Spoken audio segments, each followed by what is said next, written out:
we have been hoodwinked, bamboozled, and flat out deceived. There's something kind of about a kid that's never played baseball.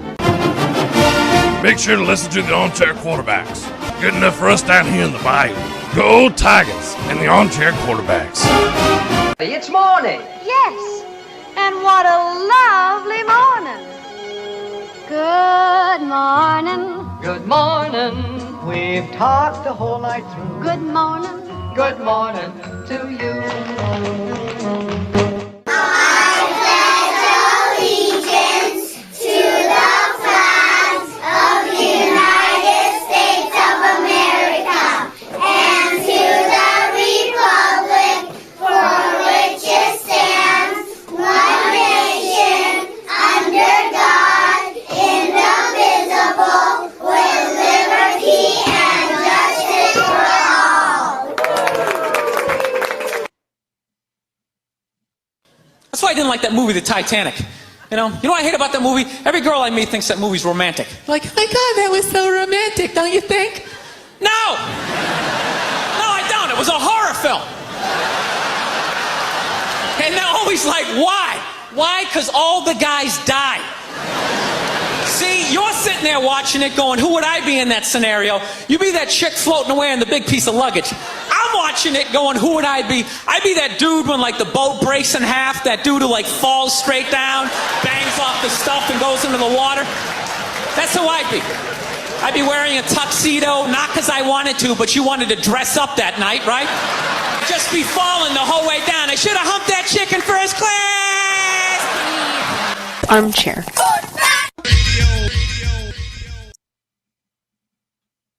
CBS Sports Radio. You're listening to the Armchair Quarterbacks on CBS Sports Radio, #1 sports station. Good morning, and this is your Armchair Quarterbacks Sports Flash. After a record-setting season, the Bears have agreed to terms with kicker Cairo Santos on a $16 million 5-year contract with the max value of $17.5. Final 2 years of the deal are voidable, so it's really a 3-year, $9 million deal. Santos from St. Augustine, Florida, and St. Joseph Academy kicked at Tulane in his college years. Jacob deGrom hit the mound Thursday. He was perfect over 3 innings with 7 strikeouts against the Astros in the Grapefruit League. The Anaheim Angels announced that they are bringing award-winning broadcaster Matt Vasgersian back to Southern California. In a statement, Vasgersian said, "I can't wait to get started with the Angels broadcasting team. I know that coming in as a new voice carries considerable responsibility to serve the viewers, and I hope to hit the right notes with the Angels and their great fan base." Vasgersian has been with ESPN the last couple of years for Sunday Night Baseball and is currently with the Major League Baseball Network. Jock Peterson hit 2 home runs Thursday, leading the Cubs to an 8-6 victory in the Cactus League. Jock Peterson signed from the LA Dodgers and is getting a chance to play full-time in 2021. Duke pulled out of the ACC tournament on Thursday, sending Florida State to the next round. The Blue Devils have also said that they will not compete for the rest of the 2021 season. Duke was unlikely to get selected by the NCAA Tournament Committee and was a long shot for the NIT. In other early action, you had Virginia take out Syracuse in a last-second three-pointer. Georgia Tech held on versus Miami 70-66. Florida outlasted Vanderbilt 69-63. They'll face the Tennessee Volunteers today. And the Mississippi State Bulldogs pull off a 1-point victory, knocking out the Kentucky Wildcats and ending their season at 9-16. Other big stories from Thursday: Baylor beats Kansas State 74-68. Oklahoma State upsets West Virginia 72-69. And Georgetown knocks out Villanova by 1. The TPC got rolling yesterday in the first round. Sergio Garcia leads the field at 7 under.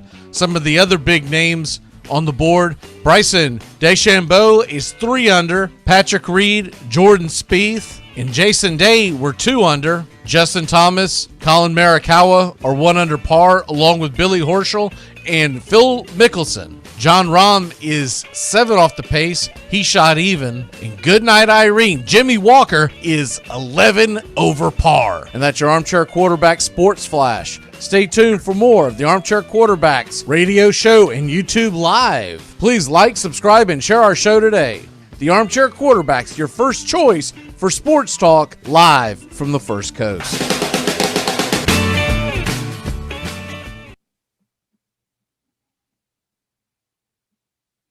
Good morning. It's time to wake up, y'all. You're listening to the Armchair Quarterback Show. We're here weekdays on CBS Radio, YouTube Live, 8 a.m. Eastern, 7 Central, 5 Pacific. The Armchair Quarterback Show, your first choice for Southern sports talk. Good morning, Mr. Justin Waller. Good morning. I don't know much, but I know one thing. I'm worried about Carolina today. Please protect Roy Williams as Florida State has triple-byed into the Final Four of the ACC Championship. This COVID bug seems to follow them this year. Hey, I'm Mac McGee. I don't know much, but I know one thing. Florida State is going to Ohio State themselves all the way to the national title game, baby. Let's go. We won't play another game till April 5th. You're listening to the Armchair Quarterbacks.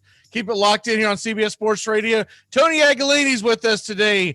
Matt Carr is on the way. Justin Waller, me, and we got TPC. We've got a little bit of Major League Baseball to get into, and, of course, March Madness leads us off. We'll be back in just 1 second. Hey, Mr. Webb, can I ask you something? Sure thing. Shoot, Timmy. Danny, When you were my age, did you ever have trouble deciding what you wanted to do with your life? No, I never had that problem, really. Why? Forget it. I didn't think you'd understand. You take drugs, Danny? Every day. Good. So what's the problem? I don't know.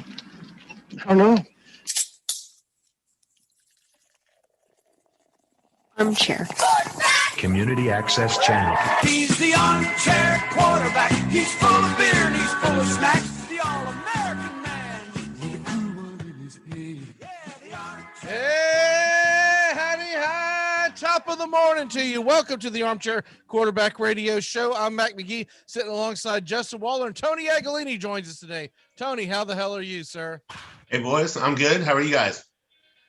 I'm doing great. Justin, how the hell are you? I'm a little disturbed this morning, man. If you're a major cable and internet provider, you should probably not do scheduled maintenance between the hours of 7 and 10 and cause major outages to where I missed the entire slate of basketball yesterday evening. Very frustrated, as well as a lot of folks around me are. So Thank you. So for 3 hours, man, so that means that you missed the incredible shutout that Florida State put on Duke last night, man. It was phenomenal. Well, actually, I got disturbed and tried to explain to my son how the ticker said Duke, Florida State were playing, but I got the Oklahoma, Kansas game on the ticker. And we were about halfway through that game, and then boom. And it came up. It was a little before midnight. But, yeah, they scheduled a 3-hour block that went long, and very bad timing. I thought you had cut the cord. I thought you were off cable. I thought you were on, Well, internet still is required to cut the cable. They cut the internet too. Okay, so okay. They're one and the same. They had the outage on both sides last night. So that's really strange for them to schedule that in the middle of the evening. Yeah, that's weird. Well, we got the first round of the TPC under our belt. Real quick, if people missed the scoreboard, Sergio Garcia leads the field 7 under par. And then some of your bigger names, they're right there in it. Jason Day, 2 under. Bryson DeChambeau, I believe is he 3 under, or did he fall back to 2 under? I thought I had. Okay. No, he's 1 under. Okay. That's updated for today. He's already teed off. Okay. That's why I'm confused.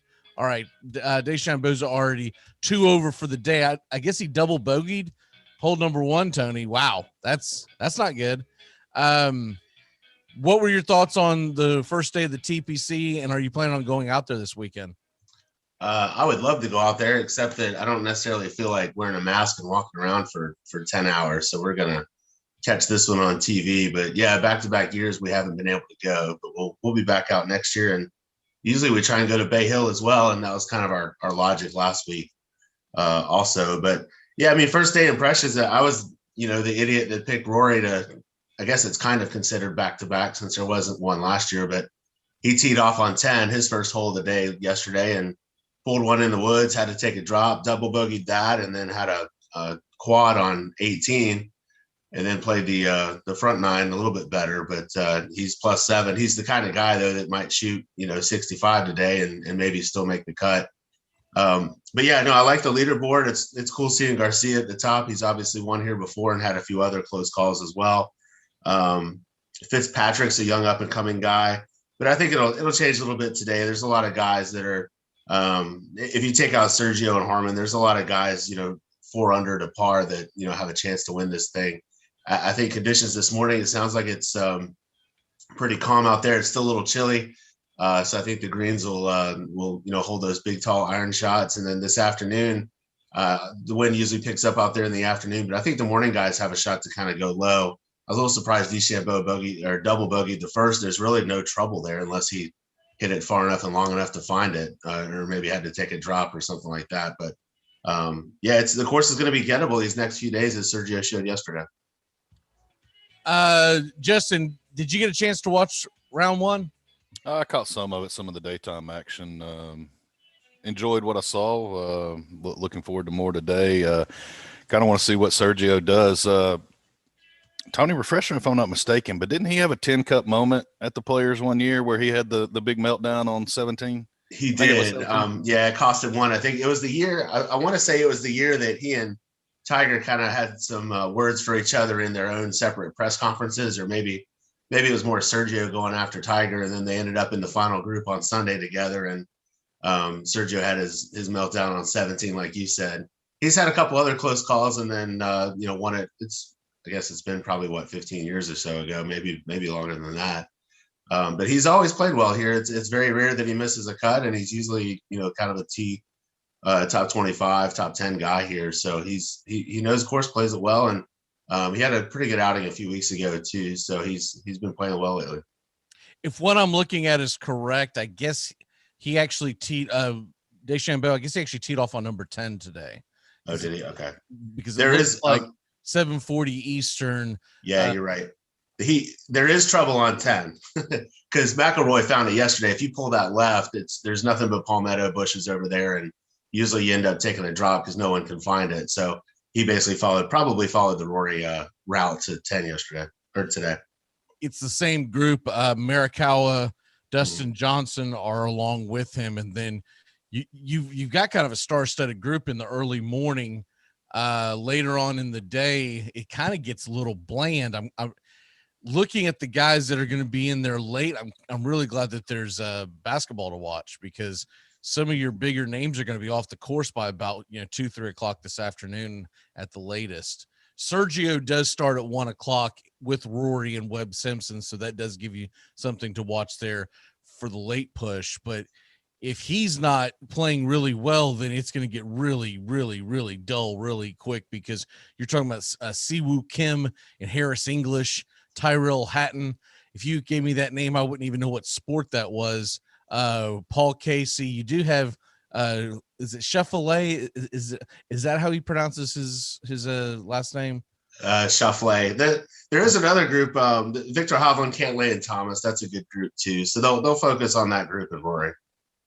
Yeah, the big names are definitely teeing off this morning, but they do that like a lot of tournaments do, where the guys that went late yesterday are going early this morning, right? And vice versa. So yeah, I think the morning guys they've got a chance this morning to put up some low numbers. I think I don't know how it'll be this afternoon, but I know we're 20 minutes from the beach, and it's a little bit windier out there than it is here, but you can't even see a leaf fall out here right now. Justin and I's win, place, and show yesterday. We went with Justin had DJ Finau, Fowler, and I had DeChambeau, Rahm, and Morikawa. Tony, give me one guy this weekend that you may not have had your eye on now, but at the beginning, but now you're saying I think this guy's got a real chance of winning it. And I'm leaving Sergio out of it because he's Right. obviously the leader. Sergio, Harmon, and McCarthy would be my three. No, I'm kidding. I really like this Fitzpatrick guy. He's really doing well. Yeah. They say never trust a guy that plays golf without a hat. For the longest time, Fitzpatrick played without a hat. I mean, honestly, before the tournament, if I was going to give you my win, place, and show, I mentioned I picked Rory. I would also have Cantlay on that list. And I think Spieth. Spieth's been playing really well, and it's tough to pick against him lately. At least, you would figure he's probably going to finish like top 15 unless he has some kind of meltdown in one of his rounds. As long as he finishes, 2-3 under every day, he's going to be around, on Sunday. So those would have been my three: McIlroy, Cantlay, and Spieth. I would love to see Spieth win here. I think that would be a perfect spot for him to kind of complete his comeback. People keep asking if he's back. I think he's back. He just hasn't won yet. There's a lot of guys on tour that don't win every week, but they finish, in the top 20 or top 10. Oh, okay. He's back. He just doesn't win. Yeah, I mean, you could be back and play really well and just not seal the deal. You want to see a guy like Finau finally win, which he's not this weekend, obviously, but he's another guy that for the last year or so, he's been almost an automatic top 15 every week, but he can't hit putts down the stretch, and he can't hit big shots, and that's why he hasn't won yet. Justin, give me one guy that you didn't have yesterday that you're like, I think this guy's got a chance. I mean, that would be Sergio. Outside of that, I'd probably lean Cantlay. It's a name that I really didn't think. Him or Simpson. Since Tony took Jordan Spieth, the other guy that I'm going to throw out there, because I would love to see him have a good year, a good weekend, excuse me. Jason Day is 2 under par, 5 off the lead, and I've just always liked him, so I'd like to see him do well. So yeah, this tournament's I really every year I hope that it's a star that wins this. I think star power. I want like 3 or 4 stars fighting for it on Sunday. Right, and I think. There's been some years where you've had somebody random win it, and you never hear from him again. Like Tim Clark's the guy that came here and won it one year, and he's won a few tournaments over in Europe since, but he's never really done anything else here in the U.S. So if this is a spot where Justin Thomas or somebody like that gets his first player's win, that would be great. If you have a former champion like a Mickelson Mickelson's not going to win it, but any of these guys like Sergio or Jason Day, like you mentioned. Any of those guys winning it, I think that's big for the TPC. Last thing I think they want is some guy to win it, and then you never hear from him again. And a fun one to root for, Phil. With Mickelson being 1 under par, I did see that he is teeing off at 12:27. So I will keep an eye on that. That could be a fun one to pull for. Although I think Father Time's caught up with old Phil, unfortunately. Let's go ahead and switch gears and get into the March Madness. Fast break. He starts the fast break with plenty of room in front of him. Here they go again. It's showtime. Okay, so we got the fast break going on here. We got the Southeastern Conference Tournament, which really gets revving today as the Florida Gators take on the Tennessee Volunteers. Justin, what say you?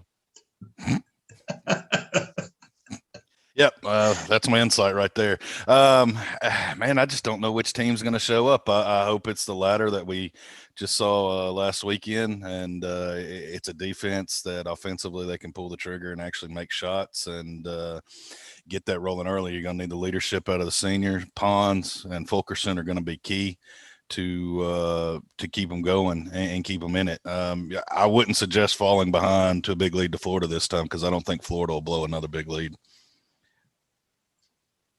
By the way, Kentucky getting knocked out yesterday, that is glorious stuff right there. Kentucky and Duke being gone is priceless. Yeah, and I love how, look, Krzyzewski's been looking for an excuse to quit this season all year long. For him to just pick up his blocks and go home, I've lost a lot of respect for Krzyzewski during this pandemic. If you didn't want to be out there coaching because you were fearful of the virus, I get it. He's in his 70s. He's he's ace number 1, which you would consider someone who is of high risk. Then send your assistants out there and don't punish these kids. My problem with them just shutting down the entire season because one kid gets COVID is that all these kids miss out on a chance. Duke could still possibly have gotten into the tournament. Probably not, but they definitely would have been an NIT tournament team, I believe. And that would have been a cool thing to go to Dallas, Texas because it's only a field of 16 this year. It would have been something fun for them to do. Let the assistants go, but I don't really like what Krzyzewski's been about this year with that. By the way, there is breaking news. It looks like Cam Newton is going to re-sign with the New England Patriots. Oh, Joey, I'm sorry, man. Call in and tell us how you feel. So we'll go ahead and get this out of the way because this is going to be the theme for the Patriots all year long with that signing. Wrong, wrong, wrong, wrong. Wrong, wrong, wrong, wrong. You're wrong. I mean, my God, you're gonna bring that bum back. What the hell are they thinking? That's just the dumbest damn thing. If he thinks he can all of a sudden turn him around, he's only gotten a year older by the time they kick off next year. Anyways, I'd go out and get a one-legged Alex Smith. He showed that he at least had the arm strength. Exactly. Oh. I mean, it's unreal. It's unreal. I don't care if you surround him with a bunch of really good receivers and draft well and da. He's still going to be skipping balls at everyone's feet. He's done. And if that's what the Patriots are going to do, like Belichick sometimes is too bullheaded for his own good. Back to the SEC tournament. Sorry, that caught my eye, and that's obviously a big story. Kentucky's out. Florida fought off a underrated Vanderbilt team. Florida we had a nice lead yesterday and decided to stand there and watch them make a bunch of baskets and give them the lead and make it interesting, I guess. So I watched that game almost in its entirety. I was working, but that was the main game I was focusing on. And my God, down the stretch, Vanderbilt could have easily gotten that game at least to overtime, if not won it. They just played really poor half-court offense the last 2 to 3 possessions. But does that concern you, Tony, going into today that you barely squeaked past Vanderbilt? Yeah, I mean, everybody's been saying Florida's a lock for the NCAA tournament, and I was just thinking yesterday, you lose your last 2 of the regular season, you lose to a Vanderbilt team that's no good outside of Scottie Pippen's kid. And sorry for my dog going crazy. He agrees. But anyway, I think she wants to chime in about Smokey. Yeah, she said, quit talking smack about my Gators, man. What are you doing? But anyway, it's a sporadic team. Like you saw both teams yesterday. You saw the team that plays crisp on offense, plays good defense. And then in the second half, you saw a team that forced a bunch of shots and couldn't play defense worth a flip. So my wife's headed out to take care of the situation. So I'm sure this will be rectified shortly. I mean, I hope there's not like an intruder. I know. Like, is the Amazon guy here? Poor delivery guy. should I be leaving for work? But anyway, that's what Florida is. They're a team that can play great for 20 minutes. They're a team that can play lousy for 20 minutes. Fresh start, new day. Tennessee's had some rest. Florida's going to be tired. We can finally put the rest. Florida really blew the game on Saturday, but it's the same matchup, same guys. Hopefully they can do a little bit better job on Fulkerson and maybe contain him a little bit. But I honestly think if Florida would have lost yesterday, they would have been in danger of missing the tournament. Now they're in now to win, because if you're sitting there at that point, I guess they would have been 13-9 if they would have lost. Yeah. That's not a good look going into the tournament, especially considering losing your last 3. We can finally put this Georgia bull crap to rest about people thinking Georgia, if they get hot, they can get in the tournament. They lose to Missouri. I don't think Georgia belongs anywhere near the tournament. They're terrible. Ole Miss is interesting though, because they get a W. They're now 16-10 overall, and I think if they were somehow to figure out a way to beat LSU today, Ole Miss is going to sneak into the tournament, especially with Duke now being out. We shot the dog, so we're good. Yeah, I'm with you. I wouldn't have put Florida in if you lose your last 2 in the regular season and lose a crappy Vanderbilt team. I wouldn't have put us in. I would have almost felt bad being in, especially in a year where there's so many teams that look the same, and they didn't really play a lot of out of conference games, so you can measure how good teams are. I mean, Florida had a loss to FSU, and a loss or a win over West Virginia. And really that's probably the big win of the season, because it's the only time we got to play somebody outside of the SEC. If Florida does win today, just to preview the weekend, they're not winning Saturday. That'll do it. But I'm fine with it. I mean, get a couple wins and get some momentum, and then see what matchup you get on Selection Sunday. Yeah, I would say never feel bad for getting in when you got, what is that one team that pops up every once in a while? UPI or whatever the hell that is. So yeah. Never feel bad for being in there. But yeah, I get what you're saying as far as, do you think now they're probably gonna be close to probably a 9 seed? Maybe probably in that 8-9 game, to be honest with you. I wouldn't mind being in the 8-9 game. And if you win that, maybe you get a shot at Gonzaga and, just kind of see what happens. The best thing though about this, I mean, we did all this without Keontae Johnson. And that's a big thing. You lose the preseason SEC player of the year. And really he might've been that because nobody knew what the freshmen were going to do this year, but still he held that title. You didn't have him all season. You still make the tournament. You lost a couple boneheaded games, but you did have a few big wins. The heat's off Coach White, at least till next year when he loses a game and everybody goes bonkers, or maybe they'll all go bonkers next weekend if he goes one and done. But I would be 99% sure Florida's not going to make a coaching change. This is Florida. It's not Duke. It's not UNC. I think if you get to the tournament, the coach gets to stay, which is fine with me. Justin, what's your prediction on the Tennessee-Florida game today? Rick Barnes is going to send them to the NIT. Blow them out by 30. No, I don't know. I'm like Tony. I mean, Florida's been so inconsistent. I feel like Tennessee has been as well. They've gotten some ugly W's on the backs of their defense. I have no confidence which team is going to show up. Honestly, I think this will be a nail biter and probably a 2-point win at the end.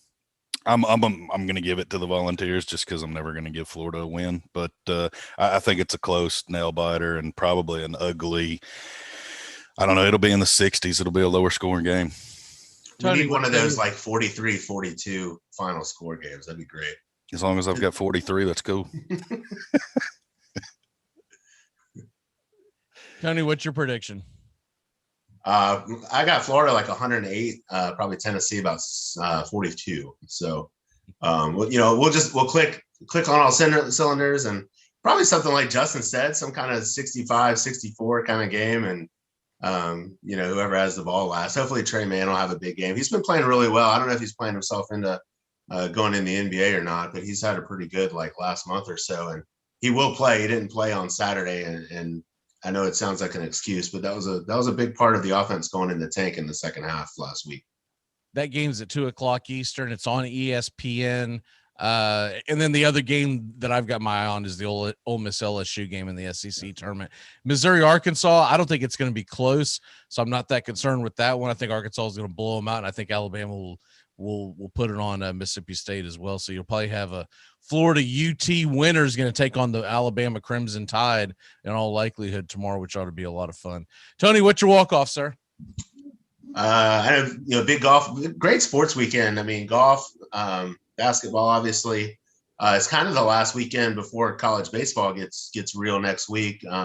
Florida will play JU, which is only cool because Brad Wilkerson, who's our JD Drew, our Mr. Baseball at Florida, he's an assistant now with JU.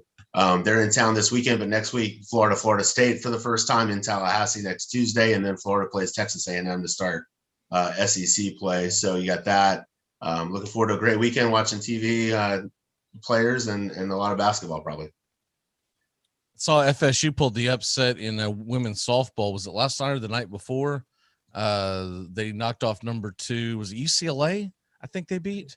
One of the plays made the play of the day where the second baseman gunned down a runner after a hit going to third base. I think it was, I could be wrong on that.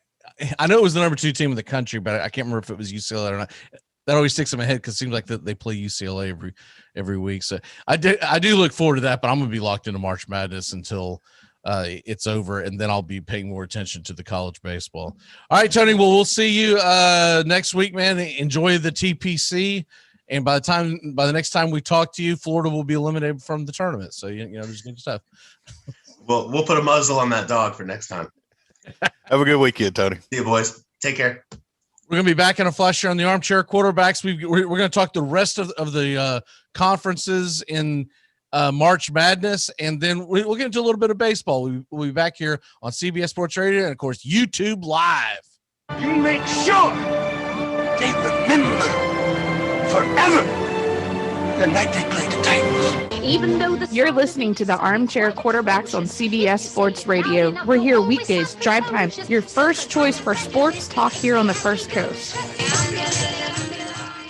We live in a world now that welcomes and nurtures the screwball in all of us. Hey, it's a new decade, people. Time to get a little nutty. Treat yourself to Screwball Peanut Butter Whiskey, a smooth flavor that combines two of America's favorites, peanut butter and American whiskey. So no more social awkwardness. Time to embrace who you truly are. Get out there and make friends. And be sure it starts with Screwball Peanut Butter Whiskey. It's available nearly everywhere. Learn more at screwballwhiskey.com. Infinium Spirits. Please enjoy responsibly. What do we do? This has got way too complicated.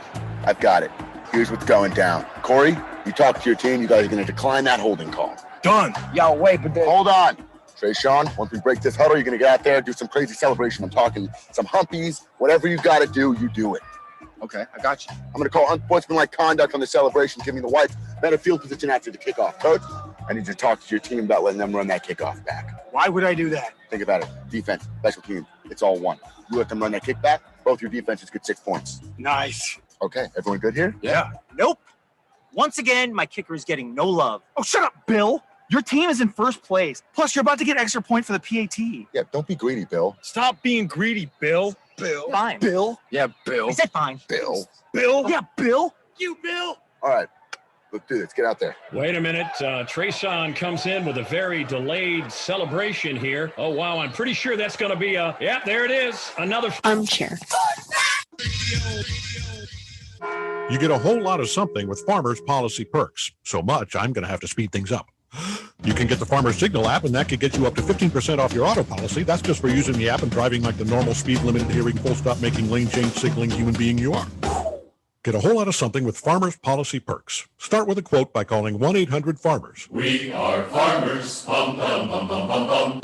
It's time to jump into DraftKings. Go to DraftKings today at DraftKings.com. Golf, NASCAR, soccer, you name it. And of course, Major League Baseball, basketball, hockey, and football. Go to DraftKings.com. Listen to the Armchair Quarterbacks for DFS advice all year round. You think I got canceled? Are you under the impression that I got canceled? I've hurt you, Jerry. I thought that was pretty well documented. Is this still CNN? Don't. I was the number one show on television, Larry. You were. Do you know who I am? 75 million viewers. Last episode. What? You don't take it so bad. Well, that's the big difference between being canceled and being number one. Okay, I'm sorry.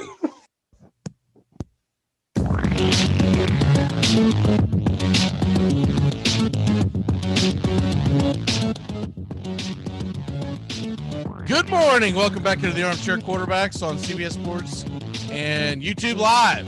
Find us on YouTube Live today. Cam Newton re-signing with the New England Patriots this morning. Hey, Mac, I got to ask you about that. After we stewed on the break about it, I mean, you're paying 1 year to return 8 touchdowns, 10 interceptions. When you had the options of a Marcus Mariota out there, we heard some rumors and some inklings after what he did with the Raiders and his appearances last season. I mean, man, what's going on? How it has fallen off since Mr. Tom Brady has left. I mean, I'm right there with you. Now, the one thing I'll say, it's not like that they came out with a report saying he's guaranteed the starting job. So maybe the conversation was with him that, look, we want to re-sign you. We want to give you a full year under your belt in our system, in our, that's what they keep falling back on. I listen to a lot of Boston radio because basically it's the only station I can pick up on one of my apps that's worth a damn. So I listen to them quite frequently, and their common thread that they constantly talk about is that, and I'm talking that, man, these are guys that do what we do every morning, but they're Patriots fans, right? They are the biggest apologists for Cam Newton, and I don't understand it either. because he looked terrible. It's not like he had some bad games, but he had one really good game against Seattle when Seattle's defense was atrocious. And then he never looked that part the rest of the season. So I don't get it either. They might be having the conversation with him though. Look, we'll re-sign you, and maybe they're not signing him for much, but you're not necessarily our starting quarterback. And maybe he's gotten to an age where he's like, maybe I'm okay with being a backup.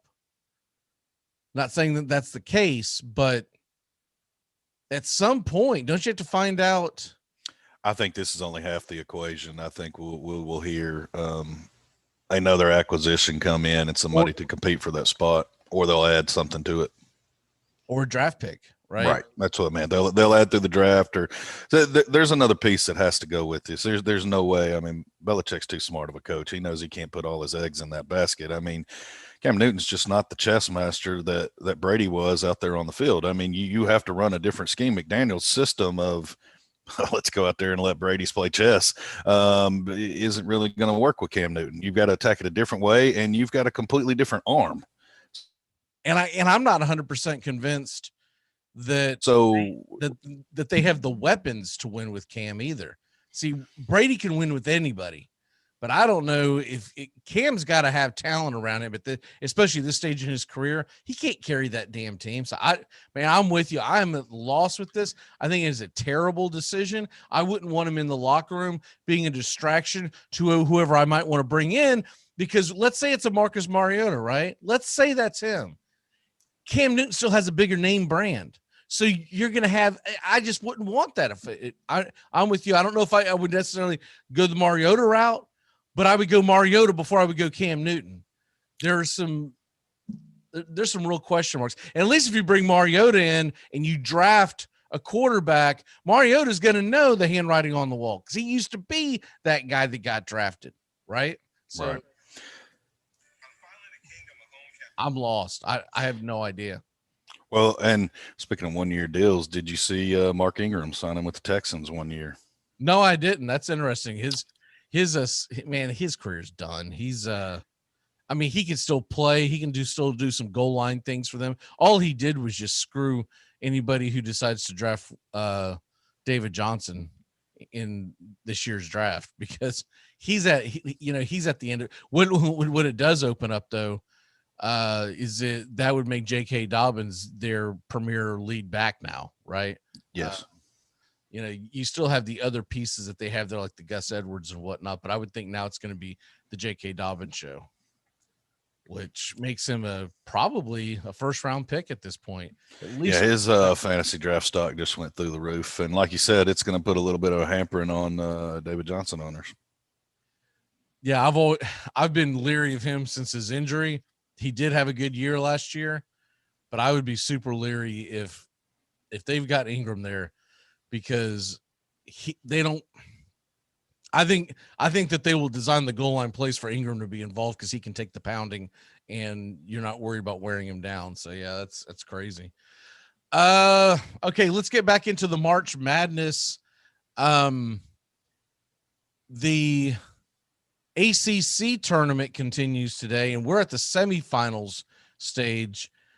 The SEC is in the quarterfinal stage, so it gets a little more interesting, a little more real today in the ACC as they have changed the time, so that's awesome. I'm going to be getting off work just as Florida State's tipping off tonight at 9:00 Eastern against North Carolina. That should be a really good game. North Carolina beat them last weekend. Last weekend in Carolina.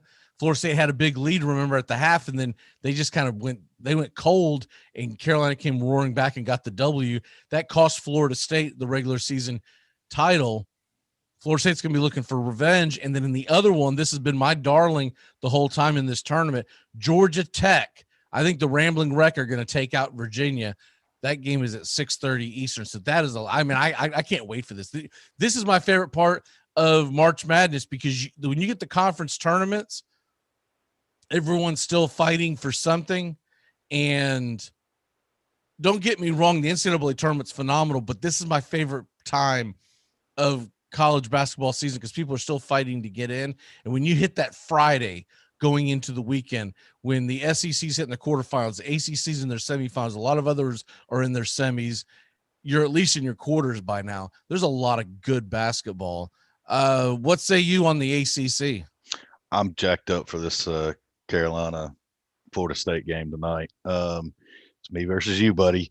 Let's go, baby. I'm jacked up over. I feel like Carolina, with their rotation of bigs, is finally starting to play well. They've had a down season by their standards, but as of late are playing better, and I feel like they're getting hot, and they could carry this momentum in. Look, I don't know if they get past Florida State, and I don't know if they can get past Georgia Tech, but I know that they're only improving their seeding, and I'm looking forward to what they can do in the big dance.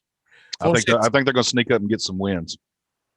Florida State's going to run them out the gym tonight, baby. Let's go. Let's go. That's what I can't wait for. I'm so glad. They probably will. They'll probably drop a COVID positive test on the Tar Heels, and then y'all waltz right on into the championship. I think all our guys already got the COVID out of the way. You know, as soon as the one guy got it, freaking Leonard Hamilton quarantined them by putting them all in the same room, not keeping them distance. Y'all get this out of your system, guys, because we got chips to win here. Maybe y'all got a bad guy that's doing the test taking, so I mean, it doesn't have to be your team. Hey, I'm just saying it works. I mean, I applaud you. It worked for Ohio State. If it works for you, then great, man. It would be ironic if that were to happen in North Carolina were to get knocked out because of a COVID. It would be ironic that a blue state that's been locked down the entire 2020 into 2021, that they're the ones that get knocked out, Duke and North Carolina, and yet let freedom ring. The state of Florida's out there going, what's up, baby? No mask and all. I love it. And I'm still a little frustrated. You alluded to it earlier about Duke and Krzyzewski checking out, and I'm really disappointed in that. I thought Duke was playing well. I would have liked to have seen a selection committee would have got him. But if you're that worried about the safety, though, I mean, quit wearing your mask as a chin diaper and going all Don Mattingly about it. And I mean, take it seriously, or don't be there and send an assistant in there. It's not about you, coach. Well, that's the thing, is that if you're that concerned, and I get it. Look, I'm not under, I don't want to talk about this lightly, because I've known some people who have gotten it and have fought pretty hard. And this guy's going to is in his 70s. I get it. But if you're that concerned, what about 20 dudes on that team that have put in their blood, sweat, and tears ever since middle school to get to this point? You can't put your assistants out there. I mean, that's just, let them run it. Let them do it the rest of the season. Yeah, because yours hasn't been successful this year. So right. I mean, I thought it was crap that they just quit their season. Yeah, the quitting bothered me, that they just gave it up. I initially thought, okay, they're out of the ACC tournament. Now it's borderline. Did they get it do enough to get in? Did the 2 wins get them to make the dance or not? And they were going to let it on the committee, but it does not sound like that's the option they left on the table. It says end the season. So I think he's using it as a scapegoat, as an excuse that, we would have done better, but COVID took it down our season. No, you quit. A week from now, there's no reason to think that his team wouldn't be. How close was it? Honestly, do you feel? I know that they were right there on the bubble and coulda not. Were the 2 wins enough to put them in? They were last 4 in, but they still had basketball to play. So I don't know if they would have made it, but they could have made the NIT. And right. The NIT this year is actually a little more impressive if you make that, because there's only 16 teams. I think the NIT needs to go to this, by the way. I think it makes it a lot more interesting, a lot more fun. Dragging out with 32 teams is asinine. We don't need at that point, when you put 32 teams in, you're literally talking about the top 100 teams in America, right?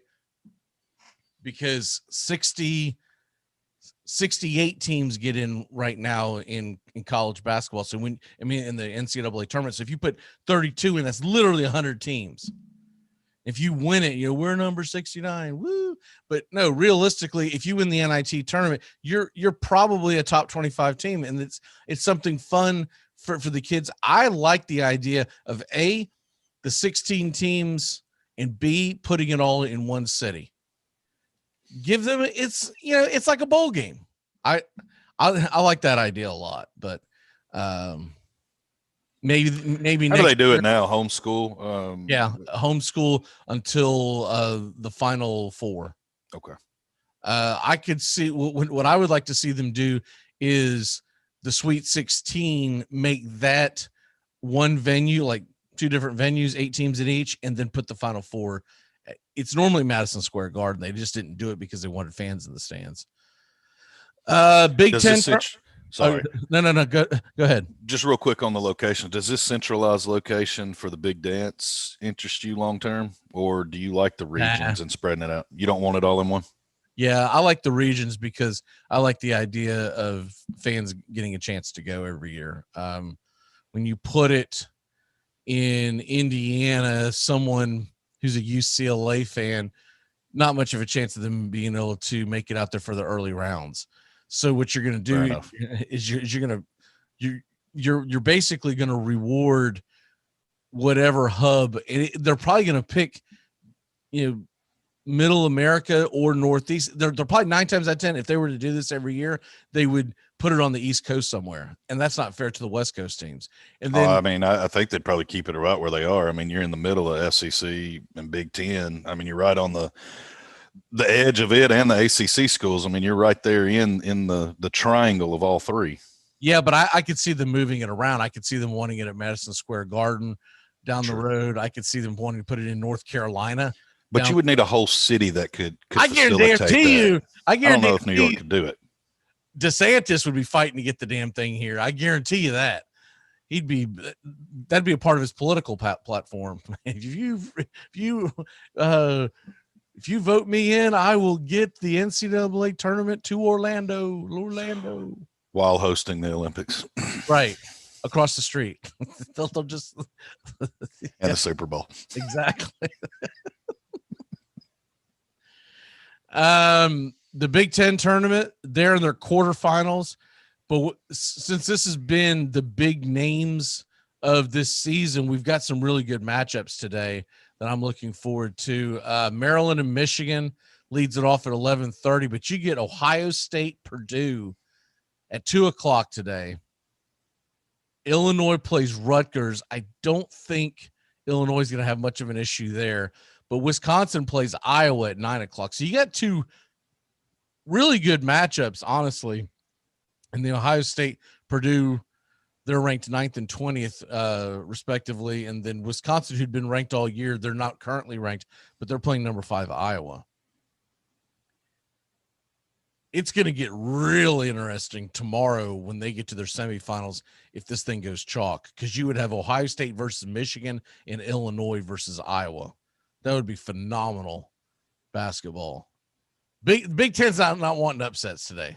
They want all eyes on them on Saturday. Are you leaning that Michigan wins this thing? Iowa, Illinois, Ohio State, maybe? I mean, you cut out on me a little in that question there, but I'm leaning that I think Ohio will pull it off. Illinois, Michigan. Who do you think is going to win it all in the Big Ten? Man, it's really hard. I haven't watched enough of them all year. I've seen a couple Michigan games. I have not seen an Illinois game. But being as they're an underdog and the way Sean has ruffled my feathers the past couple of weeks, I'm going to take Illinois. Yeah, I think Illinois is playing really good basketball. I was interesting. I was a fun watch. Iowa, I don't know what it is about Iowa, but does Iowa basketball not remind you of Iowa football too? I mean, I feel like they get into these big games and then they forget how to play. It's like the situation is overwhelming for them, and I just wonder how they're going to do. Yeah, they look great in these other games, but they didn't impress me. The only one I've seen was the Ohio State Iowa matchup that I also saw the women's game that night because they both played them on the same night in front of Why the hell is, by the way, the Big Ten women's tournament's going on right now too? Why the hell are you playing that at the same time? Dude, this commissioner is a freaking bonehead. He's an idiot. I saw it. I don't remember what game, but I saw there was a Big Ten game on FS2 yesterday. I was like, oh, cool. I didn't know this matchup. I want to say it was like Penn State versus whoever. I was like, cool. I didn't know this was on. Flipped over there, and it was women's basketball, and it was live. So I had to look it up to make sure that it wasn't just, sometimes they splatter on the screen live, and you find out that's not live. Like last night, I woke up in the middle of the night, and the Royals were playing someone, and it said live. I was like, I'm pretty damn sure that's not live at 2:00 in the morning when the sun's up. Where the hell are they playing this? Alaska?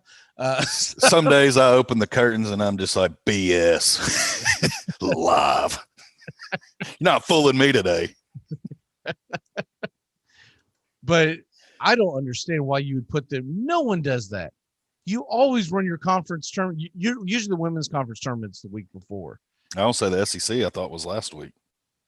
Yeah, it finished last Sunday, and so did the ACC. So my point is, what the hell is the Big Ten doing? And if I'm the Big Ten, I'm sorry, if I'm women's college basketball, I would get my tournament started. The dance, I would get started on Monday. Sounds like elite privilege. This coming Monday, I would start it, because you're going to have 4 days next week where there's going to be no basketball. They're not playing the playing games until Thursday. I would get my tournament started so that if you're ever going to get someone to watch your product, it would be Monday night, Tuesday night, Wednesday night next week. Maybe even Thursday night, because the Thursday games, there's usually like one or two decent ones. But no, they're going to try to go head to head with them, because they have to, because if the Big Ten's having their tournament this weekend, then they're not starting the women's tournament till next week sometime at the earliest. It's dumb. It's so dumb. Anyways, the Big 12, they are in their semifinals, and these are two really good matchups, Justin. Oklahoma State plays Baylor at 6:30 Eastern, and then Texas and Kansas play 9:30 Eastern. I watched the tail end of that Texas game. And by the way, that game was garbage at the end. I'm surprised the Texas Tech coach didn't get kicked out for losing his cool, because the game was a 1-point game. Long story short, Longhorns have the ball. They're down 1, 5 to 10 seconds left. The guy's like dribbling at the top of the key, trying to drain the clock, and then he's going to go try to make a mad rush at the basket. And they call the most ticky-tack foul that you could call in that situation. I'm not even sure if the guy even fouled him, but if he did, he barely fouled him and put the guy to the line to win it, hit 2 free throws. And at that point, there was like 1.4 seconds left on the clock, and you got to go this is not like the NBA where you get to call a timeout and then they give you the ball basically under your own basket, which is asinine. College basketball does it right. You call that timeout, you still have the ball under your own basket, and they have to go the entire length of the court. And of course, that's just a miracle. You're looking for a Christian Laettner type thing at that point. But that should be a good game, because Kansas is playing better basketball.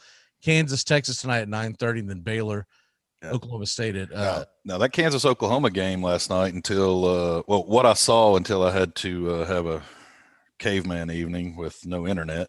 They were up 23 and then blew it. It got to single digits. I think Oklahoma got it back to within 6, and it stayed 6 to 9 points for a while, and then Kansas finished it off. But Oklahoma fought their way back in it, so Kansas took their foot off the gas. I'm excited for that Texas-Kansas game tonight. Yeah, I turned it off. It was 35-15 at the half. I was like, what the hell am I watching here? So I changed it. I put it over at the North Carolina Virginia Tech game and the SEC game that was on at that time. I don't remember which one, but I had those two games going. I was like, this game's a blowout, 35-15 at halftime. And evidently Oklahoma scored 47 in the second half, and evidently it got really close. Kansas pulled away at the end with free throws, won by 7. But I was thinking to myself, like, man, Oklahoma might be a fraud over here. But evidently they got back to it. want to see if there's any other big time games going on today outside of those major conferences. I mean, you got Colorado, USC if you want to watch a little Pac-12 later tonight, but I don't know what either school brings to the table. No, I'll tell you one thing I am interested in is the Big East. So you've got Creighton versus UConn at 9:00 Eastern. UConn's 15-6. I'm a little interested to see how good they really are. And then Georgetown is on a run. They are going to be in the semifinals as well. They're playing Seton Hall. Seton Hall got the upset, so Georgetown has a chance to pull off a I don't want to say miracle, but they have a chance to get to the Big East championship game. And who the hell knows? Did you see this whole thing with Patrick Ewing? I seen that he said that the MSG guards or security were, I guess, giving him a hard time, but I didn't read any more than that. I don't know what they were meaning. He was all pissed off because they're wanting to see ID, and he was like, he goes, is my jersey not hanging in these rafters? I should not have to get. He basically, you want to talk about privilege? This guy's full of privilege, right? He's mad that they asked for his ID, and I get it. If you're in New York City and working at Madison Square Garden, you should probably know who Patrick Ewing is. But you're also under the huge assumption that everyone that does security is a sports fan. And a lot of them are not, because one of the reasons why they get into that and do what they do is because they don't give a damn if they miss the game, right? Now, there are some sports fans that do security, don't get me wrong, but that's a huge assumption. And Patrick Ewing has not played in Madison Square Garden in 21 freaking years. So, although I get it on the big term, this isn't like Michael Jordan. People were trying to compare that. Michael Jordan is a worldwide known face, right? He comes off kind of like an ass to me. And I always liked Patrick Ewing, so I'm not trying to kill him, but he comes off as an elitist ass. They give you credentials, show your damn credentials, and shut the hell up. There's a rumor out that he's pissed off because they're making him go through COVID protocols, and that's interesting.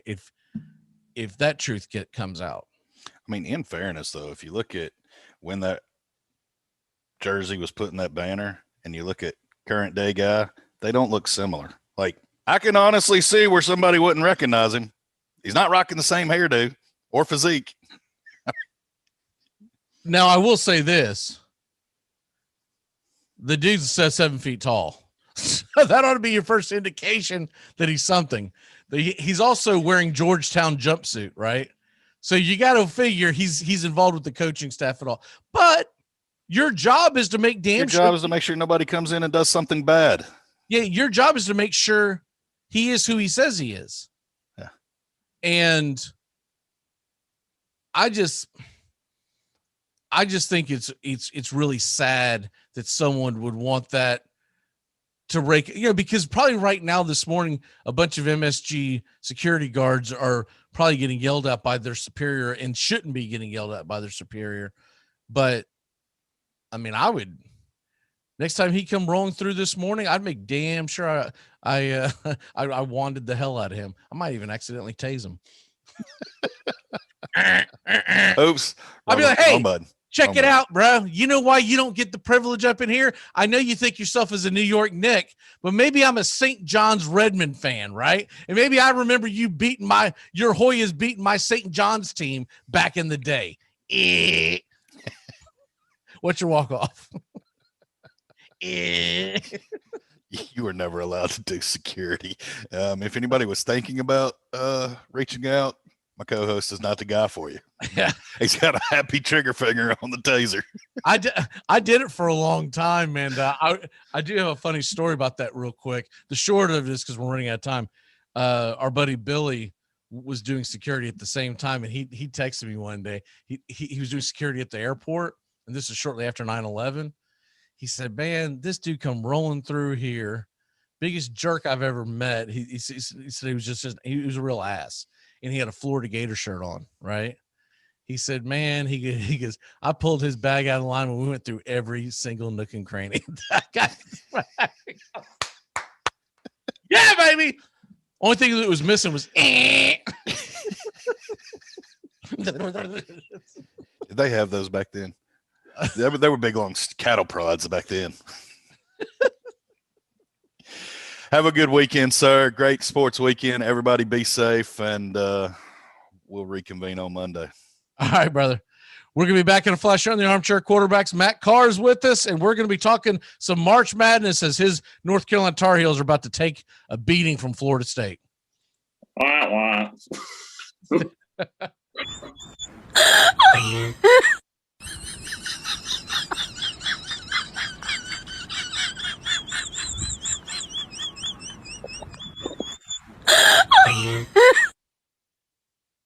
CBS Sports Radio.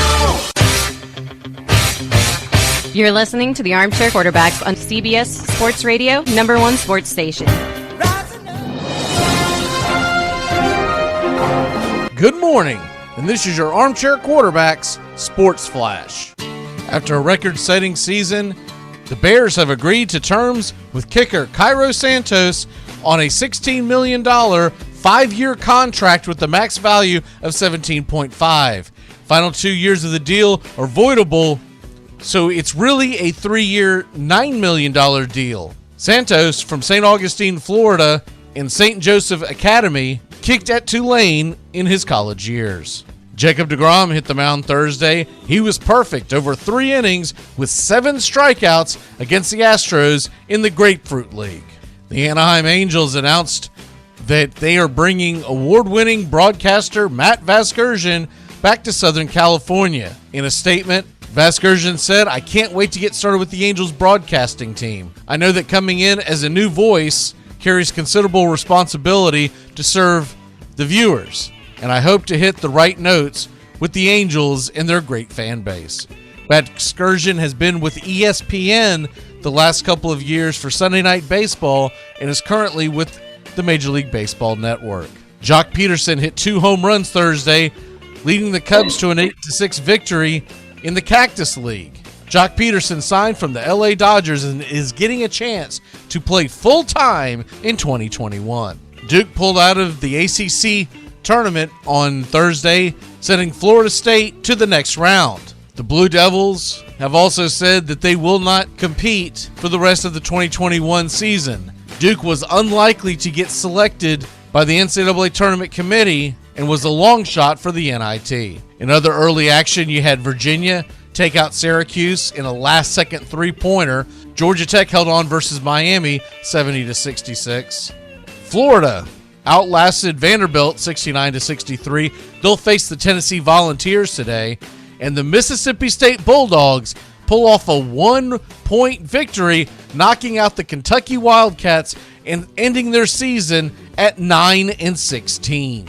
Other big stories from Thursday: Baylor beats Kansas State 74-68. Oklahoma State upsets West Virginia 72-69. And Georgetown knocks out Villanova by 1. The TPC got rolling yesterday in the first round. Sergio Garcia leads the field at 7 under.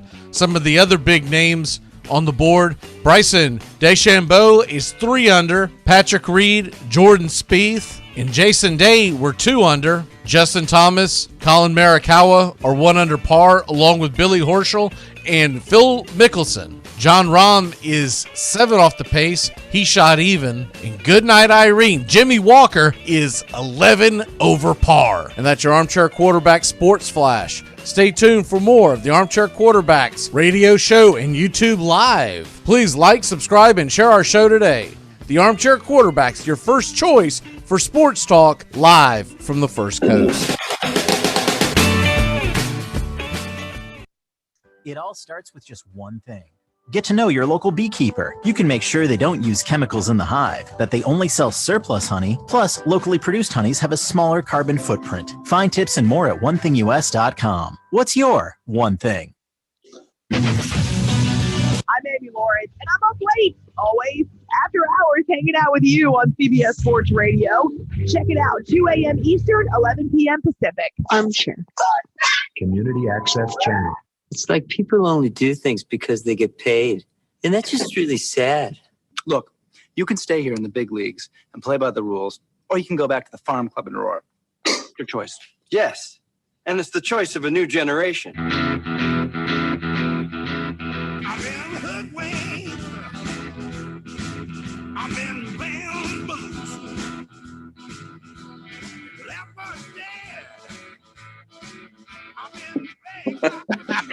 Welcome back into the Armchair Quarterbacks. Mr. Matt Carr's with us. You're rocking the human fund today, I see. Yeah, it's a oldie but a goodie. I've got because St. Patty's Day is on its way. This is a I see it. Boondock Saints shirt, and it's basically got the Lord's prayer that they always do right before they murder somebody. Right before we came on the show, that commercial for CBS late night, I thought you were about to start promoting After Dark again. I don't think they'll put that on CBS. I don't even know if they'd put that on Cinemax, to be honest with you. After the last show, no. That was. We went out a blaze of glory. Yes, we did. Pew, pew, pew. We basically burned the whole damn town down on our way out. That was it. What did y'all do in 2020? We got schnockered and just said some awful things on social media. That's what we did. After dark. After dark. Drunken stupors. Baseball.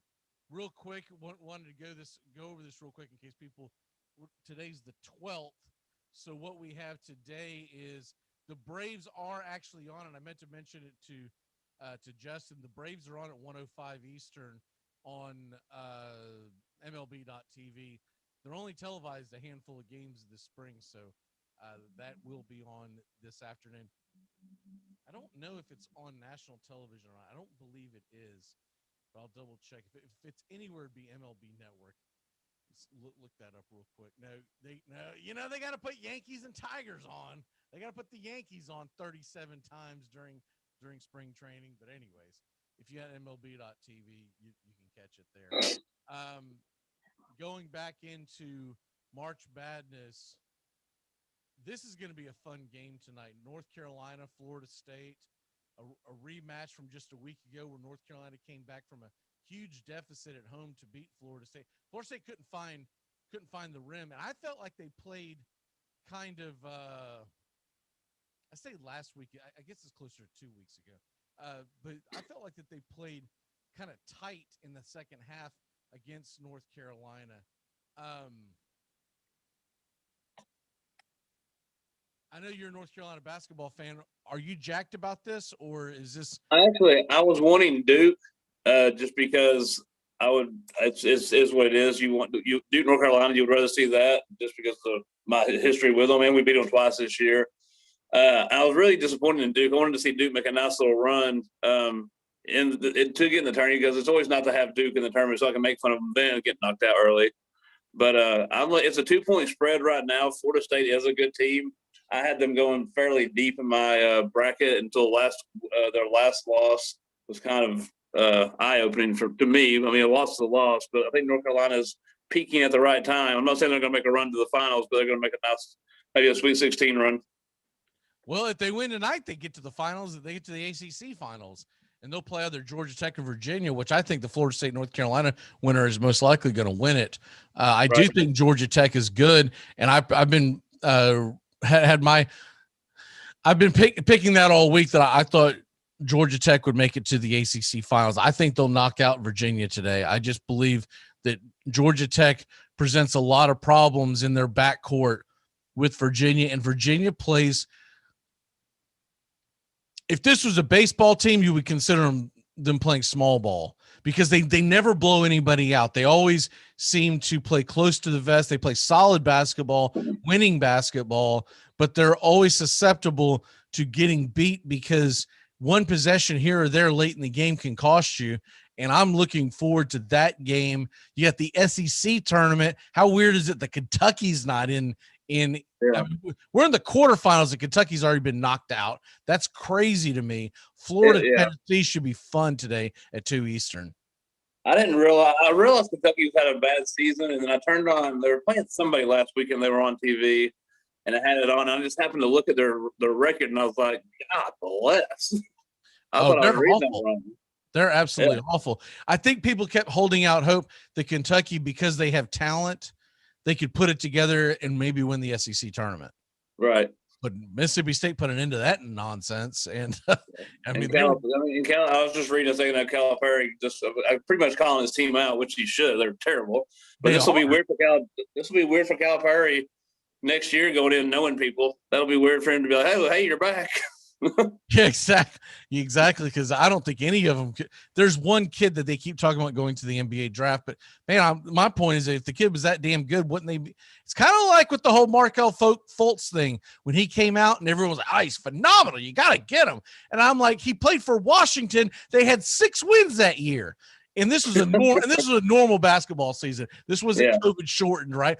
They were like 6-25. But Fultz, he's incredible. And I'm like, no, he's not. He's playing in the Pac-12. And we got Tatum. That was such a blessing, man. I think that's why Danny still has it. I think that's why Danny still has a job, because he made that trade. Right. He traded down and still got the best player in the draft. So that's that could have got ugly. But now it's rumored Ball might come to Boston. Wouldn't that be funny? The SEC tournament, by the way, gets going at noon Eastern today, y'all. Mississippi State, Alabama, then Florida, Tennessee, and you get Missouri and Arkansas, and then the Ole Miss game tonight. I know a lot of people are probably sleeping on this game. I really am excited to watch this game. I'm going to have this on the same time as the Florida State North Carolina game, because if Ole Miss wins this game, I think they're going to get in the tournament, and it should be a great matchup against LSU. It's also a good litmus test to see how good is LSU really. LSU always seems overrated to me in basketball, and this year is no different. Whenever they've played some of the heavy hitters, they look terrible. But they beat who they're supposed to beat. So you can't throw a lot of hate their way, because they're doing what they're supposed to do, right? Yeah. But I think I got a special place in my heart for Ole Miss, just because Herman Davis went down there. I leave at MTSU, so I've kept up with them since he left here 3 years ago. So I'll be rooting for Ole Miss tonight on that game. I'm telling you, Georgia Tech is sneaky good, and people need to. And Georgia Tech might win the whole damn thing, because not the national championship, but the ACC tournament, because the winner of tonight's Florida State North Carolina game, they could very easily win that. And let's say Georgia Tech gets in the finals, they could take Georgia Tech lightly. And that is a team that I'm telling you right now, people have not watched Georgia Tech play. They are a good, solid team. They're well coached. They play within themselves, and they play great transition offense, which leads to a lot of easy buckets for them. I think you and one other person we know watch Georgia Tech basketball. I'm just check them out. Check them out tonight. Trust me, they're a good team. They're going to lose by 40. I can already smell it. But and then Turbo's on the call on Monday. Michigan, Maryland today at 11:30 a.m. Eastern. So that's coming up in just a couple of hours. Maryland, I think Maryland's in the tournament, but if they beat Michigan, it definitely kicks in the door. But I do believe Maryland's in the tournament. Ohio State, Purdue is at 2:00, and that's a big one. Both teams ranked in the top 20. I don't believe Rutgers is going to give Illinois much of a fight, but the Wisconsin-Iowa game at 9:00. So you got 3 really good matchups tonight at 9:00 Eastern, all at the same time. You've got the Wisconsin game versus Iowa. You got Florida State, North Carolina, and then you've got the SEC matchup of Ole Miss and LSU. You want to watch that 5 I think it's 5:30 game, 6:30 your time, but the Oklahoma State Baylor game, that'll be my interesting to start my night off. That's a really good one. And if you want to put a fourth late game there, is the 9:30 is Kansas, Texas. Yeah. ESPN2, and that should be a great game. That's important for seeding purposes. I believe the winner of that definitely gets a 3 seed. They could even possibly sneak in as a 2 seed, but I think the winner of that can get a 3 seed. And if Oklahoma State were to upset Baylor, they might be able to sneak into a 3, possibly a 2 seed. It's all about what I was his name always. It's all about the guy from Oklahoma State, if he plays or not. Because he missed the last game. I know that. I do believe Baylor's going to beat him because I think Baylor just plays incredible defense, and that's going to be the key. I give Kansas a chance to beat Baylor tomorrow night. Texas, not so much. So if he ends up Kansas in Baylor, that could be a phenomenal run. I've not watched Oklahoma State play, but it's Cade Cunningham. So if he plays tonight, I don't know if he's out for the season or not. But I watched a little bit of him, or I watched a little bit of Oklahoma State last weekend, and he was out. But he's projected to be the number 1 overall pick in the draft next year. So if you got that kind of guy on your team, and if he's playing, you got to give him some kind of chance. Yeah, he. I don't think he's expected to play. I mean, I wouldn't think so either because of the spread. Because the spread's 9 points, and it's pretty hefty spread for this round. But I don't know if he's out for the year, just waiting if he shut it down for the draft or not. I'm trying to look that up and see. I don't see anything. I mean, nonetheless, that's going to be my kickoff game tonight. I'm watching. I do see here it says Oklahoma State's Cade Cunningham and Isaac Lekakili, I think his name's pronounced, is expected. It said Cunningham will be back on the floor Thursday versus Oklahoma's for Oklahoma State. So did he not play yesterday? I did not pay attention to that. I should have, because it's a fairly he played yesterday. He had 17, 8, and 4. So yeah, okay. That's a big spread for him playing. Wow. Okay. All right. Well, thanks for bringing up something to make us look like dumbasses. I don't dive. We'll cut this in editing. Well, I'm not going to lie. I don't watch a lot of Big 12 basketball. I have watched Baylor a handful of times this year, and just organically, I'll check out Kansas to see how good they are every year. But I don't watch a lot of Big 12 basketball. When it comes to college basketball, I'm usually locked into the SEC and ACC, and I'll catch the big matchups like in the Big 10. And the Big 10 is always interests me more than the Big 12. So I tend to watch more of that than I do Big 12 basketball. But there's going to be a lot of studying going on over the next few days when the brackets come out. By the way, we are going to do a $5 winner take all bracket, and we'll get that information out on the Monday show. But basically we're going to do it through the ESPN app unless I find a better app to do it through. So you might want to go ahead and download that app, and we'll go. That's a pretty solid app. Yeah. I just have to make sure that whatever app we use and it's exclusively only in out. In other words, other people can't jump in. Right. Use the hell out of us. Oh, and by the way, when you send the $5 to the PayPal account that we'll get to you, make sure you put your team ID in there, because I'm not gonna be able to know, that John Smith is actually, the Jerky Boys today. I mean, I don't know that crap. So put your actual team name in there when you get that going. Shout out to John Smith, my Yahoo account holder name. We talked about this briefly last hour. This whole Patrick Ewing thing, getting his panties in a wad. About security or something like that?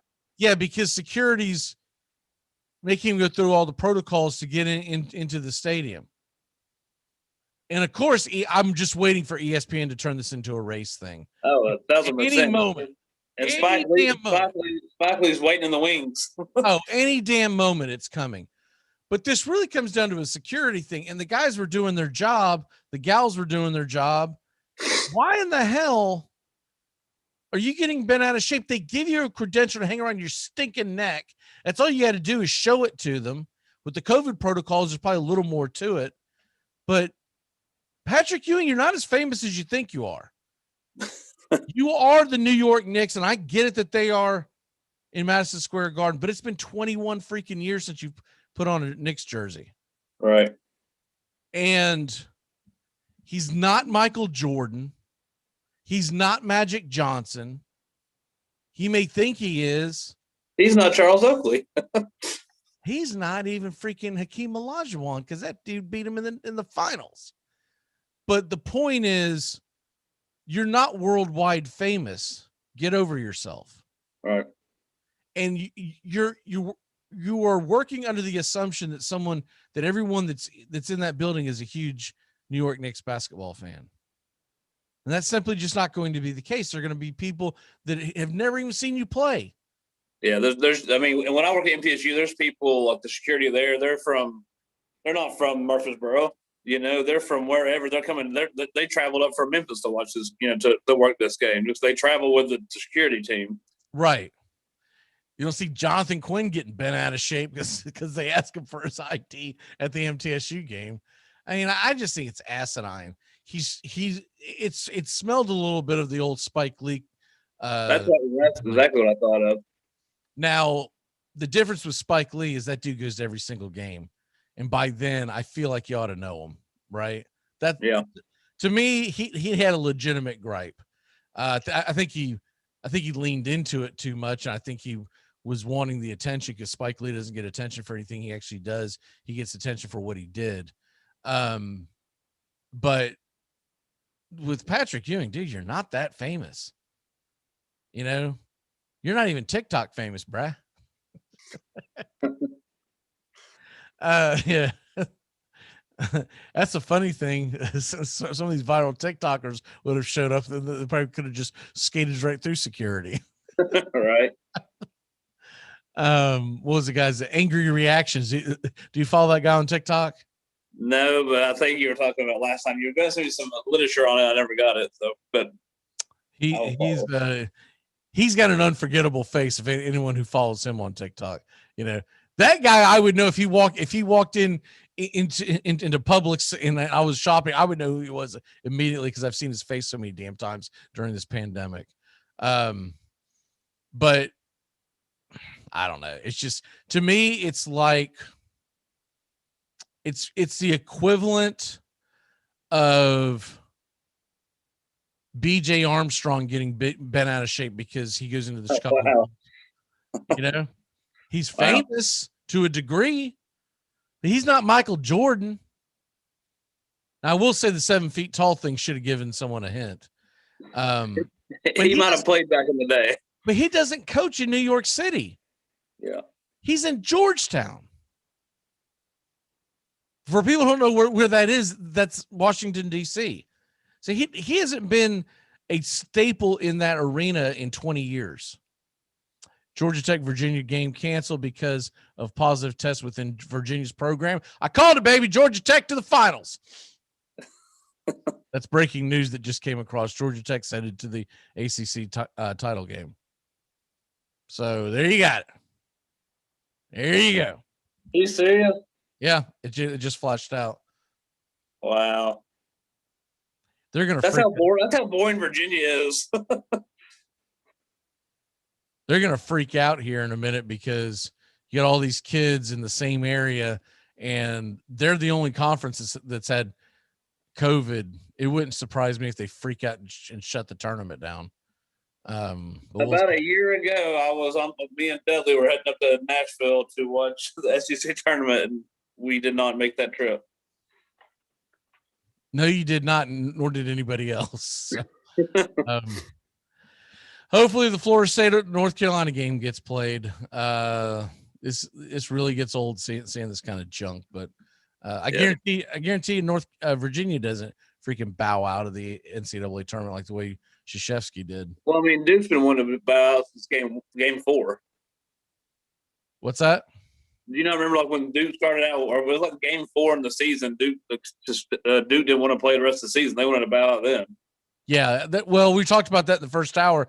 If this is a thing where you don't want to coach, then Coach K should have just dip out and let the assistants take care of it. Because I get it, man. He's in his 70s. And I get that he's fearful of catching it. But don't punish the kids for it. Right. It's totally asinine, but that is Duke in a nutshell, Coach K in a nutshell. Now, I've always pulled for him to a degree, but I've lost a lot of respect for him this season. This season has been a ripper.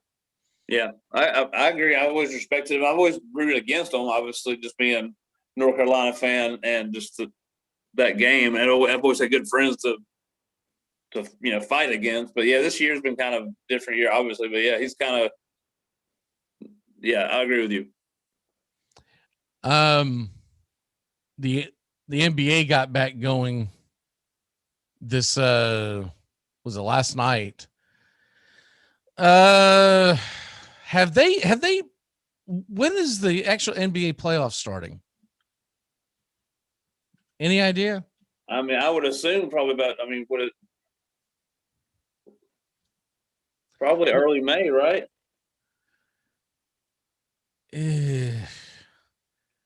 That's what I'm trying to find out.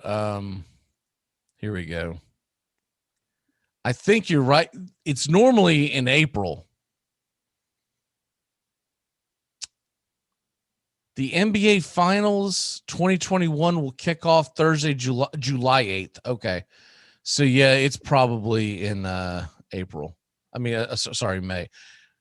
Oh, here we go. Expands the postseason games with 10 teams in each conference. So May 18th is the beginning of the expansion games, and then they'll go. Yeah, it looks like there's a play-in tournament, then May 22nd to July 26th. So they're going to do a month playoff, a month-long playoffs, no bubble. So we are essentially 2 months away from the playoffs. I'll probably be dipping out and paying attention to more interesting things like Major League Baseball, the Masters, all that kind of stuff, March Madness. But when the playoffs get going, I will be interested. Is it the trade deadline is next week? You see Boston doing anything? I've said the same thing I've said for 2 weeks. They're going to do nothing, and they're going to end up with Harrison Barnes. And it's going to piss me off because I don't want – I mean, That's I don't not mind what we need. It's not what we need at all. And that's what I'm saying. It's just like, why do we keep getting the same type of player? Every time we trade for anybody or do pick draft anybody, it's the same. That's a small foot. It's a small big man. And Drummond's going to LA, I would assume. Blake went to the Nets. The guy from Orlando, I can't pronounce his name, but we talked about it last Friday. I mean, his stats are there, man. Yeah. I mean, I wouldn't mind having that. And I've watched Vucevic quite a bit, since he's been here in Orlando, and I think he'd be a great ad. I just don't know what they're asking for. I don't want to give up one of the young stars that we have, but I give them as many damn draft picks as they want. All of them, every single one of them. I don't even watch the damn draft anyway, so just give it to them. I don't care. I think it's going to be Harrison Barnes. That's everything I've read for the last 3 weeks, 2 weeks. It's all led back to him. That sucks. Yeah. But I mean, it is what Danny's got to make a move, and I think he knows that. But he's also said he's not going to use that extra money until off season. So he might do nothing. Extra money in the off season to do what? Exactly, I don't know. But he has that extra $22 million or whatever, the Hayward thing, and he said that he plans on doing nothing with it right now. I mean, any good players you don't get for $22 million, right? I mean, I would like that. I also wouldn't be a big fan of seeing you posting up for the Celtics. They would chant my name from the rafters like Scalabrine.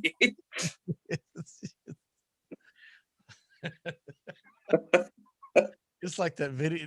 Did I send you that video yesterday? Yes. Okay. That's what they'd be chanting. Oh Lord. Oh man. Oh God. It's time to turn back time and do walk-offs before we get in trouble here. Yes. Oh my God. That went off the rails fast. Turn back time, this date in sports history. I remember this. Did not realize that it's been 36 years ago, but I remember this incident. Larry Bird scores 60 points on this date in 1985. That is, wow. Cannot believe it's been that long. That was a big deal to me at the time. And also on this date, there was like, this entire thing is loaded up with so-and-so beat so-and-so in the SEC, ACC, Big East brackets. I mean, it's all loaded up with that. I'm not going to go into all that junk. But this is the 1-year anniversary of men's basketball tournaments getting canceled over the concerns of COVID-19. The first time March Madness has not been held since 1939. That was so huge, man. That was such a big day. That was the most depressing day that I've had as a sports fan in my entire life. And we did not do the show the next day. I just said, to hell with it. I'm not doing it. I can't get up there and talk about sports. I'm gonna lose my cool. I'm gonna say some things I shouldn't say. And so we decided not to do a show that day. And I just remember just sitting there that entire day, just in rooting against it, but knowing it was coming. They were playing some couple of spring training baseball games that day. And during one of the games broadcast, they announced that after the conclusion of these games, that Major League Baseball was dipping out as well. Yeah, I mean that went domino effect quick, man. That was a bad couple of weeks right there. I mean, it was a bad year, but that was just the start of it. Couple weeks. Yeah, I'm just saying the start, like domino effect, man. It was just like, golly. A year ago today, we're still two months from the George Floyd crap. You know? Yeah. I mean, that's a rough decade I spent last year, man. That was bless. That year, I think aged everyone 7 years. Everyone's gonna why is the life expectancy so terrible for people of this generation? Oh, dude, 2020, man, you just don't even know. The only highlight I had is I mean, I had multiple highlights, but I'm glad my kids are young enough they didn't have to realize what was really going on. And hopefully they don't endure that again in their lifetime. Hopefully this isn't something that becomes a regular thing. And now with the vaccines and everything, the one thing I'll say this year with the sports teams is that they might overreact in the NCAA tournament, but as far as the professional sports, I don't think you'll get the elongated shutdowns like you got in baseball when they shut the teams down for like 17 to 21 days. I don't think you'll get that same junk this year. I think they were being overly cautious, and now that we know more, I think it'll go a little differently. Birthday. Biden came out with everybody's getting it by May, getting a vaccine by May anyway. So exactly. There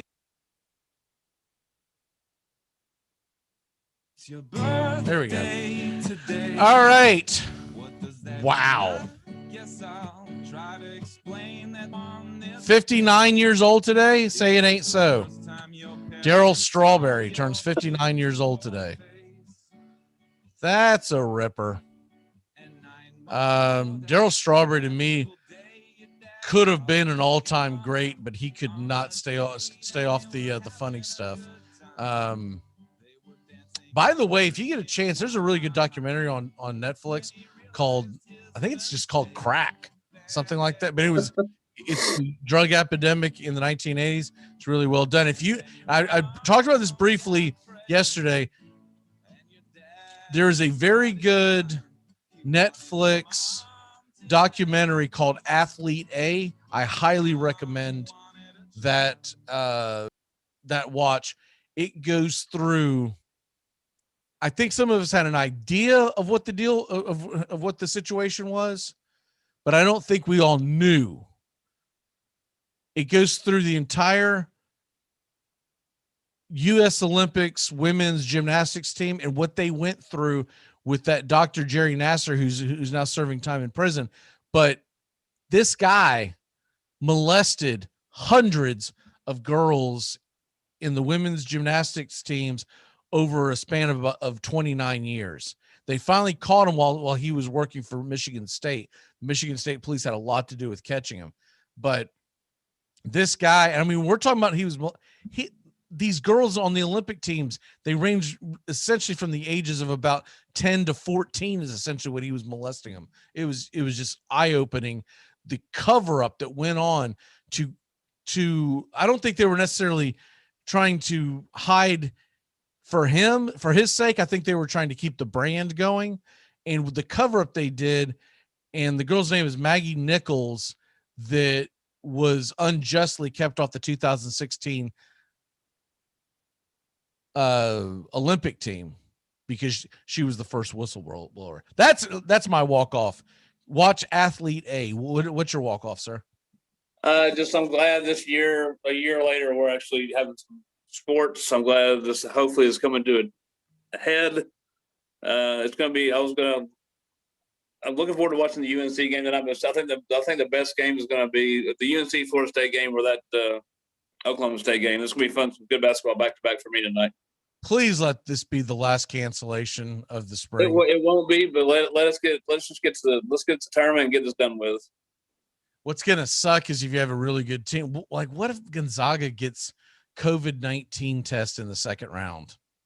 First round. What they get in the first round, and Butt Munch State gets to move on? Butt Munchers, they're a high 16. Well, by protocol, that's exactly what would happen. You got a stupid stock tip for us this week, by the way? There's my original stock pick when me and you started talking stock was DraftKings. That was $20. It's up to $70 a share now, and I think it's actually going to be probably $100 stock. But I refuse to buy in out of spite. But that I'm going in, and AT&T. I've been looking at that for a couple of weeks. That me and some guys were talking about last night. But I think AT&T's down, hasn't really fully rebounded. I think that could shoot up at some point. I still say buy Tesla, man. It's down a little bit today. It's in the 670 range. It's being quoted right now as a $900 stock. Buy Tesla now, because when it finally takes off, when people start getting their next stimulus checks, I think a lot of it's going to go towards Tesla. And there was another interesting one that I stumbled across. Portnoy of Barstool Sports talked about it, so I kind of dug into it. It's called Buzz, B-U-Z-Z. Yeah. And the company, they take the 75 most popular companies on social media, and they invest their money into that off of what they think is going to hit. Now, this is one of those stocks that if you buy in, man, you just got to buy like 20 shares or how many you're going to buy and just let it sit for a year and see where it's at. Right now, we've been talking about Buzz and I've been talking about this for a while. Roblox, it went live, I think, yesterday. And it started out at 65. I mean, it popped open at 65 a share and then got up to 75. But I don't know how much that's going to go to. But apparently, that's a very hot game. I do not play that game. My kids don't play that game. But I've been hearing a lot about it going public for about 3 or 4 months. The same way I did DraftKings. So Roblox, RBLX. If you are going to buy it, wait till the end of the day today, because it's already trending down. And so there's usually a market correction the day after it goes public. Okay. So, that would be my advice on that. But Tesla, I'm telling y'all, Tesla. No, I mean, when Tesla went down, we should have bought it in when it went down to 530 or whatever it went down to. And I wanted to, and because I knew it was going to, I told you that months ago too. Well, this is the future of whatever. It's going to be a $900,000 stock. I've got several shares of it now. I kept every dollar that I made this year, I would go rebuy Tesla. And I had a bunch of shares on several things about 3 weeks ago when it started just plummeting. And I was like, I'm jumping in. There's no Tech got hit hard, man. Yeah, I just think it's bulletproof, and I could learn to. I might regret that down the road, but Tesla, y'all. Tesla. All right, brother. It was great talking to you. We'll see you next week. Hopefully, it'll be in the middle of March Madness. Hopefully, nothing stupid happens this weekend where they all freak the hell out. But does it start next Thursday? It starts Thursday. Will be the junk game day this year. Oh, really? Okay. So as opposed to when it used to do Tuesday and Wednesday. Yeah. This year, it's Thursday is going to be, I believe it's all 4 of the junk games, the playing games. Yeah. And then Friday through Monday is going to be your traditional tournament. So day one is Friday. Essentially, day one is Friday. There will be 4 games, I believe, on Thursday. Okay. The following week, it's Saturday to Tuesday. It's really weird. And it is what it is. I'm glad it's back. And then the Final Four is traditional. I don't know why they changed those days, but I'd say it's got something to do with it all being in one area, and they're wanting to have to COVID everybody, COVID test. I'd say that's probably it. I don't think this is something. I can't imagine your ratings on Tuesday are higher than your ratings on Thursday, right? So, anyways, see ya. Goodbye, sweetheart. Well, it's time to go. We're back tomorrow with another show. Well, unless we're fired, we'll talk to you then. Goodbye, sweetheart. Goodbye. Goodbye. Guys and gals, it's time to go. We'll see you on the next show. Same bat time, same bat channel. Thanks for listening to the Armchair Quarterbacks on these CBS Sports affiliates and catching the show on YouTube Live. We're here weekdays, 8 a.m. Eastern, 7 Central, 5 Pacific. Find Armchair Quarterbacks on YouTube Live today. Please subscribe and share and take us everywhere you go. The Armchair Quarterbacks, your first choice for Southern sports talk, live from the First Coast. Gonna get another cigarette, please. Can